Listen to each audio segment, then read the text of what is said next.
Well, thank you,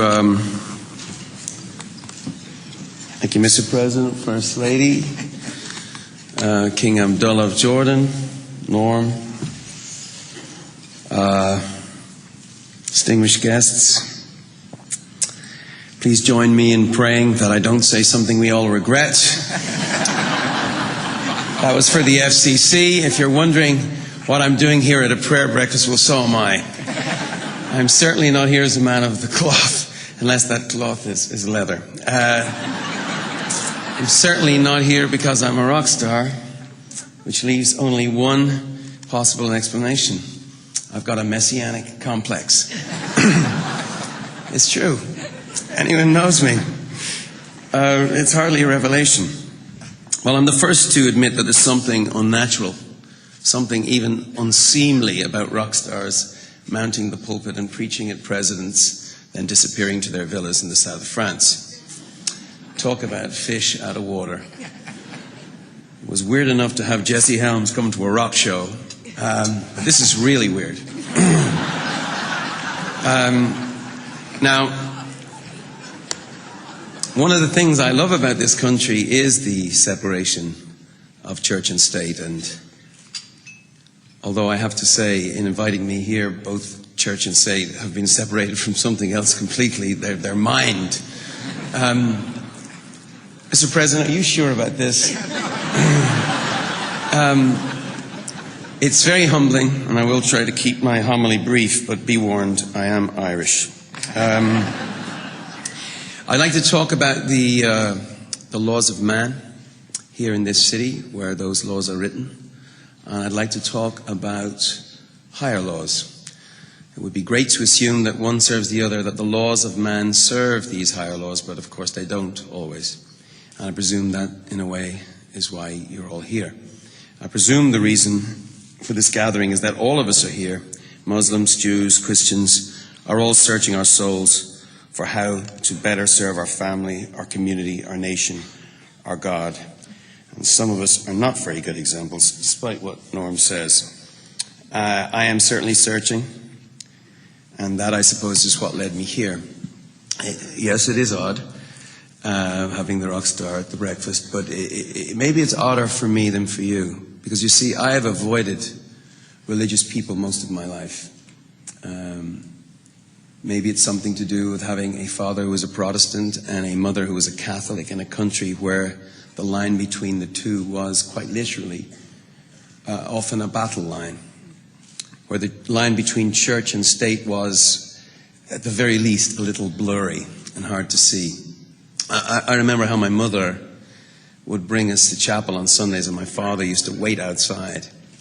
One of the things that I picked up from my father and my mother was the sense that religion often gets in the way of God. For me, at least, it got in the way, seeing what religious people in the name of God did to my native land. And even in this country, seeing God's second-hand car salesmen on their TV cable channels offering indulgences for cash. In fact, all over the world, seeing the self-righteous roll down like a mighty stream from certain corners of the religious establishment. I must confess, I changed the channel. I wanted my MTV. So, even though I was a believer, and perhaps because I was a believer, I was cynical. Not about God, but about God's politics. There you are, Jim. In 1997, a couple of eccentric septuagenarian Christians, British as it happens, went and ruined my shtick, my reproachfulness. They did it by describing the millennium, the year 2000, as a jubilee year. Described this year as an opportunity to cancel the chronic debts of the world's poorest people. They had the audacity to renew the Lord's call and were joined by Pope John Paul II, who, from an Irish half-Catholic's point of view, may have had a little more of a direct line to the Almighty. But they got together to declare the year of Jubilee. So Jubilee. Why Jubilee? What was this year of Jubilee, this year of our Lord's favor? I'd always read the scriptures, actually, even the obscure stuff. And there it was in Leviticus 25:35. If your brother becomes poor, the scriptures say, and cannot maintain himself, you shall maintain him. You shall not lend him your money at interest, nor give him your food for profit. This is such an important idea, Jubilee, that this is how Jesus begins his ministry. Jesus is a young man. He's met with the rabbis. He's impressed everybody. People are talking. The elders say he's a clever guy, this Jesus, but he hasn't done much public speaking. When he does, his first words are from Isaiah. The Spirit of the Lord is upon me, he says, because he has anointed me to preach the good news to the poor. And Jesus proclaims the year of the Lord's favor, the year of Jubilee. I think that's Luke 4. What he was really talking about was an era of grace. And we're still in it. So fast forward 2,000 years, that same thought, grace, is now incarnate in a movement of all kinds of people. It wasn't a bless me club. It wasn't a holy huddle. These religious guys were willing to get out on the streets, get their boots dirty, wave the placards, follow their convictions with actions, making it really hard for people like me to keep our distance, ruining my shtick. I almost started to like these church people. But then my cynicism got another helping hand. It was Colin Powell, a 5-star general, called the greatest WMD of them all, a tiny little virus called AIDS. And the religious community in large part missed it, and the ones that didn't miss it could only see it as divine retribution for bad behavior. Even on children, even if the fastest growing group of HIV infections were married, faithful women. There they go. Judgmentalism is back, I thought to myself. But in truth, I was wrong again.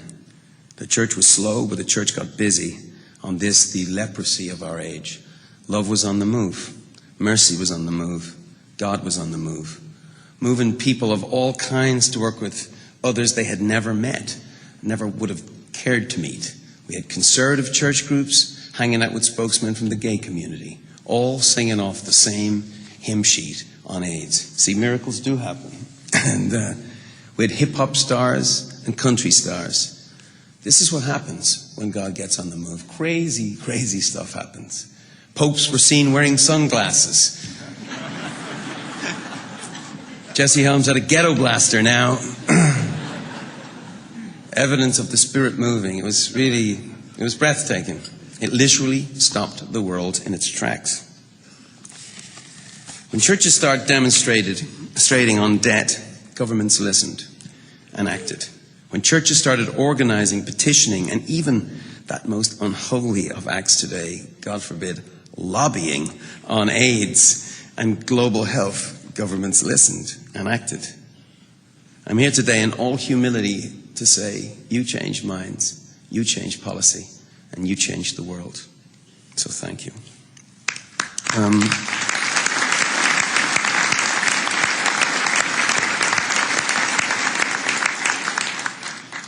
Check Judaism, check Islam, check pretty much anyone. I mean, God may well be with us in our mansions on the hill. I hope so. He may well be with us in all manner of controversial stuff. Maybe, maybe not.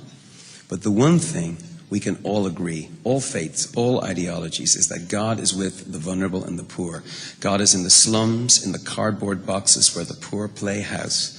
God is in the silence of a mother who has infected her child with a virus that will end both their lives. God is in the cries heard under the rubble of war. God is in the debris of wasted opportunity and lives. And God is with us if we are with them.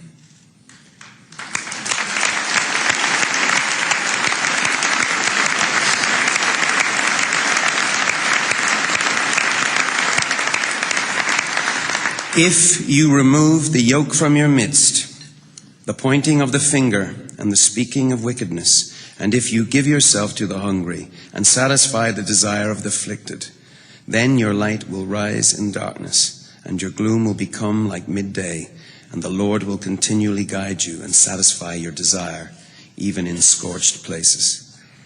It's not a coincidence that in the scriptures poverty is mentioned more than 2,100 times. It's not an accident. It's a lot of airtime.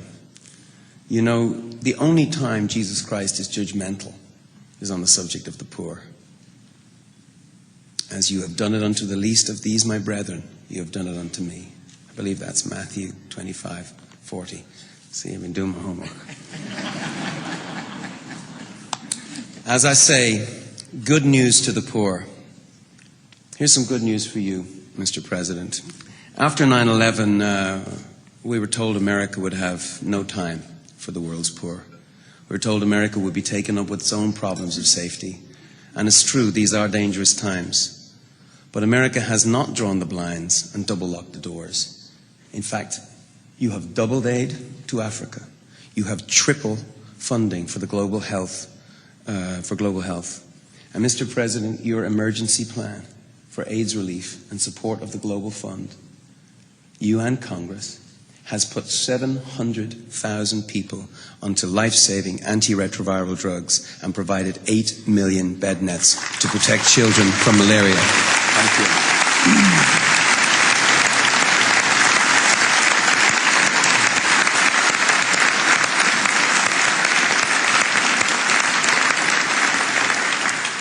Outstanding human achievements. Counterintuitive, I think you'll admit, but historic. You should be very, very proud. But here's the bad news. There's so much more to do. There is a gigantic chasm between the scale of the emergency and the scale of the response. And finally, getting to higher levels, higher callings. This is not about charity in the end, is it? It's about justice. The good news yet to come. I just want to repeat that. This is not about charity, it's about justice. And that's too bad, because we're good at charity. Americans, Irish people are good at charity. We like to give, and we give a lot, even those who can't afford it. But justice is a higher standard. Africa makes a fool of our idea of justice. It makes a farce of our idea of equality. It mocks our pieties, it doubts our concern, and it questions our commitment. 6,500 Africans are still dying every day of a preventable, treatable disease for lack of drugs we can buy in any drugstore. This is not about charity. This is about justice and equality. Because there's no way we can look at what's happening in Africa and, if we're honest, conclude that deep down we would let it happen anywhere else. If we really accepted that Africans are equal to us. I say that humbled in the company of a man with an African father. Look what happened in Southeast Asia with the tsunami. 150,000 lives lost to the greatest misnomer of all misnomers, Mother Nature. Well, in Africa, 150,000 lives are lost every month. A tsunami every month. And it's a completely avoidable catastrophe. It's annoying, but justice and equality are mates, aren't they? Justice always wants to hang out with equality, and equality is a real pain in the ass. Seriously. I mean, you think of these Jewish sheep herders going to meet with the Pharaoh, mud on their shoes, and the Pharaoh goes, equal.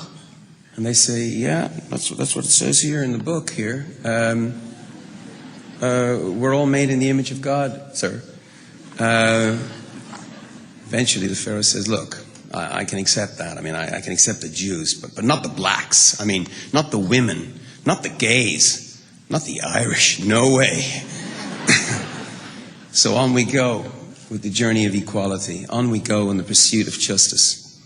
We hear that call in the One campaign, a growing movement of more than 2 million Americans. 5 million by the next election, I can promise you. United in the belief that where you live should no longer determine whether you live. We hear that call even more powerfully today when we mourn the loss of Coretta Scott King, mother of a movement for equality, one that changed the world but is only really getting started. Because these issues are as alive as they ever were. They just change shape and they cross the seas. preventing the poorest of the poor from selling their products while we sing the virtues of the free market. That's not charity, that's a justice issue. Holding children to ransom for the debts of their grandparents, that's not charity, that's a justice issue. Withholding life-saving medicines out of deference to the office of patents, well, that's not charity. To me, that's a justice issue. And while the law is what we say it is, God is not silent on the subject. That's why I say there's laws of the land, and then there's a higher standard. And we can hire experts to write them so they benefit us, these laws. So that they say it's okay to protect our agriculture, but it's not okay for African farmers to protect their agriculture, to earn a living. As the laws of men are written, that's what they say. But God will not accept that. Mine won't. Will yours? I closed this morning on a very thin ice, probably. This is a dangerous idea I've put on the table here. My God versus your God, their God versus our God versus no God. It's very easy in these times to see religion as a force for division rather than unity. And this is a town, Washington, that knows something of division. But the reason I'm here, and the reason I keep coming back to Washington, is because this is a town that is proving it can come together on behalf of what the scriptures call the least of these. It's not a Republican idea, it's not a Democratic idea, it's not even, with all due respect, an American idea, nor is it unique to any one faith. Do unto others as you would have them do to you. Jesus says that. Righteousness is this, that one should give away wealth out of love for him to the near of kin and to the orphans and the needy and the wayfarer and the beggars and for the emancipation of the captives. The Quran says that. Thus saith the Lord, bring the homeless poor into the house. When you see the naked, cover him. Then your light will break out. Then your light will be like the dawn, and your recovery will be speedily and spring forth. Then the Lord will be your rear guard. The Jewish scripture says that. It's Isaiah 58 again. It's a very powerful incentive. The Lord will watch your back. Sounds like a good deal to me, especially right now. Right? The Lord will watch your back. You like that? Okay.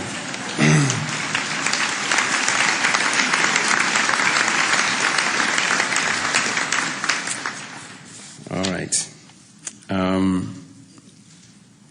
A number of years ago, I met a wise man who changed my life in countless ways, big and small. I was always seeking the Lord's blessing. I'd be saying, look, I've got a new song. Would you look after? I have a family. I'm going away on tour. Please look after them. I have this crazy idea. Could I have a blessing on it? And this wise man asked me to stop. He said, stop asking God to bless what you're doing. Get involved in what God is doing, because it's already blessed.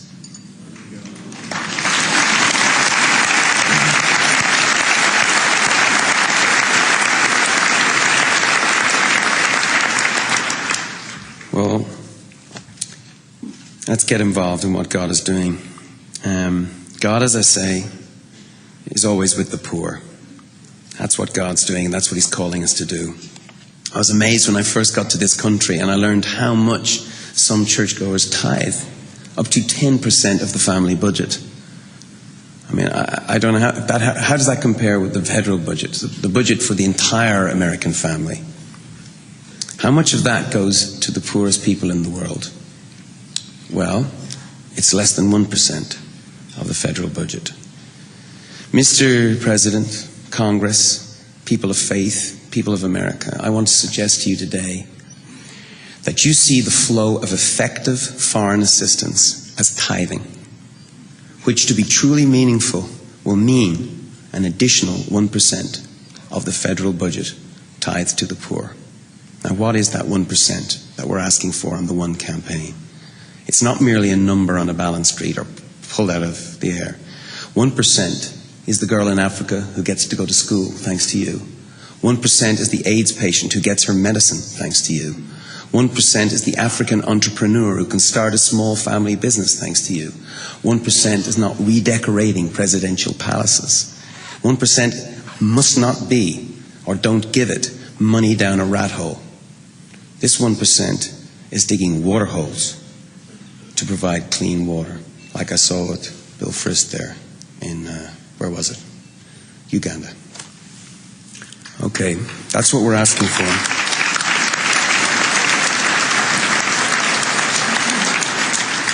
"1% is a new partnership with Africa.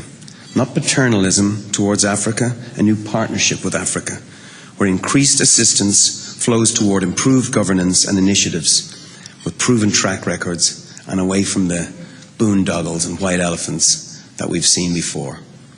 America gives less than 1% now. We're asking for an extra 1% to change the world, to transform millions of lives, but not just that. And I say this to the military men now. Not just transform hundreds of thousands, indeed millions of communities, but transform the way they see us, which might be smart in these dangerous times. 1% as national security. 1% as enlightened economic self-interest, and a better, safer world rolled into one. Sounds to me that in this town of deals and compromises, 1% is the best bargain around. Thank you very much.